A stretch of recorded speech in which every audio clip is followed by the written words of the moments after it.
everyone, it's me, Adriana. In this video, I'm going to be showing you how it is that I assemble my cigarillo wrappers now. Now, if you look through my YouTube channel, you will find a video from, I don't know, like 2 years ago probably, where I show you how it is that I assemble a cigarillo wrapper.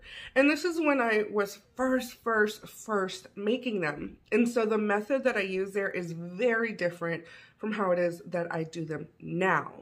Now in this video, I'm not showing you how I design my cigarillo wrappers just because I've already mentioned before that I design them just like how I design a chip bag or a water label. I mean, I just design it, you know? But the way that I assemble them now is very much similar to a chip bag. So I'm gonna go ahead and show you. In case you didn't know, my cigarillo wrappers are also resealable, meaning you can open and close them, you know, again and again. And I do not provide the cigarillos because I cannot be responsible for accidentally selling tobacco products to a minor or something, you know.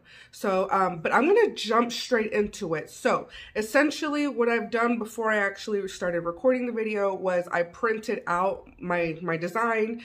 You can fit one cigarillo wrapper to a regular sheet of paper, meaning 8.5 by 11. And then I use my paper trimmer to cut it out.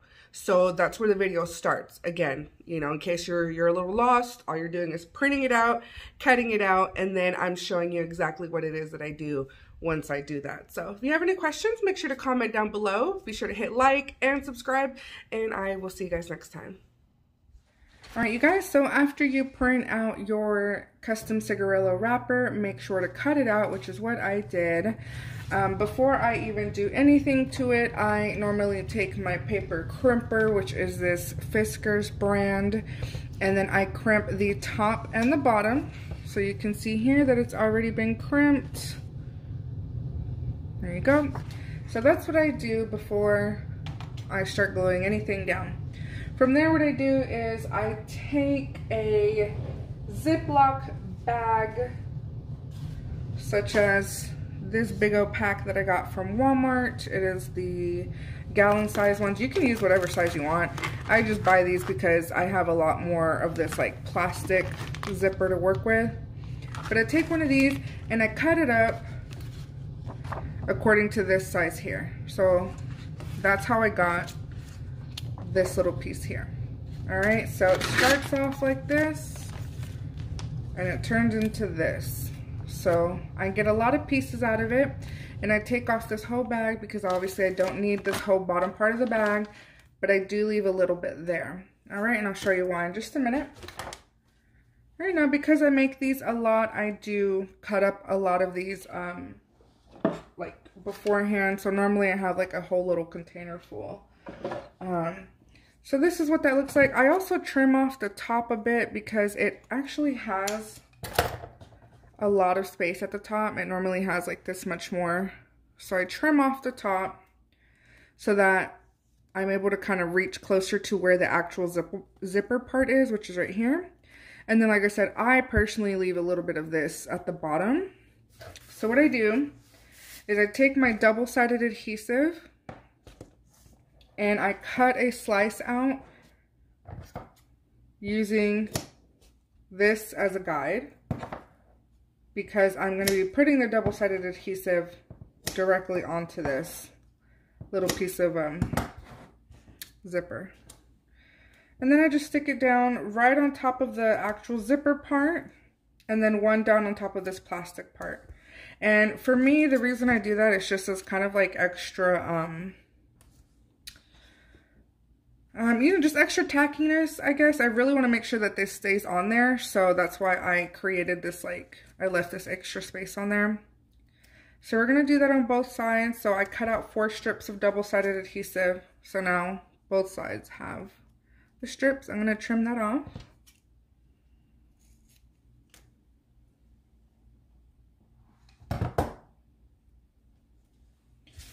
All right, so from there, you're going to take your design. Like I said, it should already be cut out. And you are going to, first off, make sure that your adhesive is nice and like really pressed on there. You can see here it's like starting to fold into the creases. That's what I want, because I don't want this adhesive to easily come off or anything. And then just pick one of the sides. I'm going to go with this side and go ahead and remove that protective little layer so that you can expose the adhesive. And then I usually hold this up to the light and then I center it because I can see, like when I hold it up to the light, I can see the center of my design on the front. And you want to place it obviously right in the middle and just like a tiny touch, like a hair underneath the actual top of this, all right? So I can kind of see from the light here. Like I said, just a hair below the actual top there. All right, and then press down, nice and firm.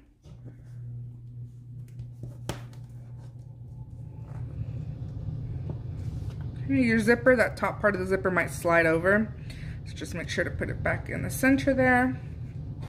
Okay, and then from there I'm gonna go ahead and fold the sides over so that I can glue the flaps. The rest of the assembly from this point on is pretty much like a chip bag if you have already done that. As you guys know, you just fold over these two back flaps. You put a strip of glue down the center, and then you glue the flaps together.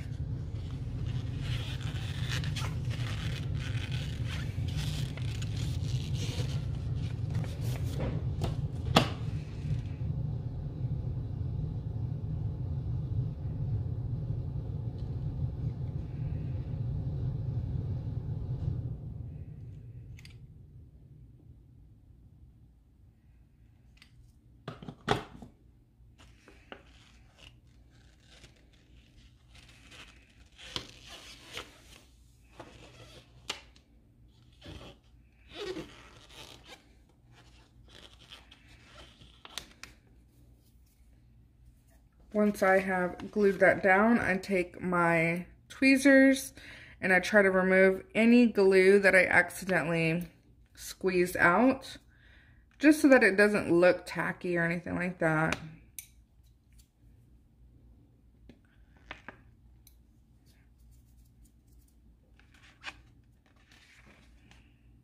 Alright, so that's the back. From there I flip it over and then I just make sure that it is nice and centered. If it's not, then I'll kind of like readjust the little folds.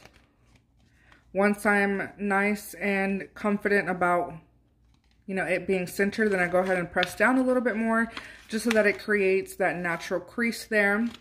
From there, I'm gonna go ahead and glue and close the bottom.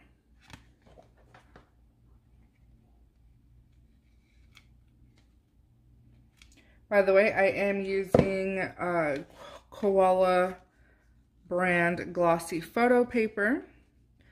With these in particular, I do switch back and forth between the Koala, like I believe it's between 42 and 48 pound paper, and the Office Depot glossy brochure paper that I love.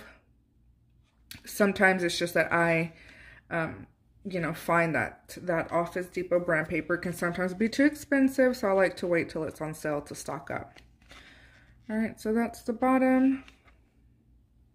And then the top, once again, I'm going to grab my tweezers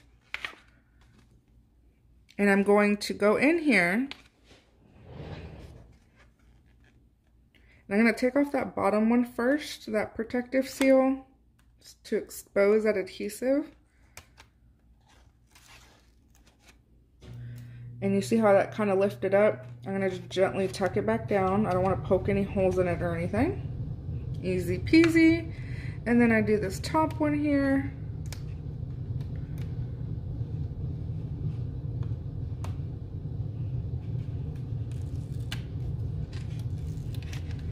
Okay, so now the adhesive is exposed, so I'm going to go ahead and seal that nice and firm. You want to really squeeze that down. And because I have that extra plastic, remember, I need to remember to squeeze down here as well because it reaches all the way down to here.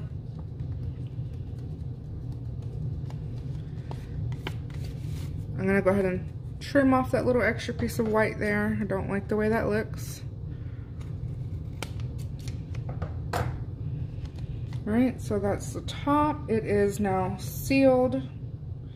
But I always, always, always ship these with it open. So you can see in there, that's what that looks like. And then just grab both sides and gently pull apart. And now you've got yourself a resealable pouch for whatever you want to put in there. So, and that's it. If you have any questions, put them in the comments down below. This is the system that I use now, so. All right, if this helped you out, be sure to give this video a thumbs up. See you next time.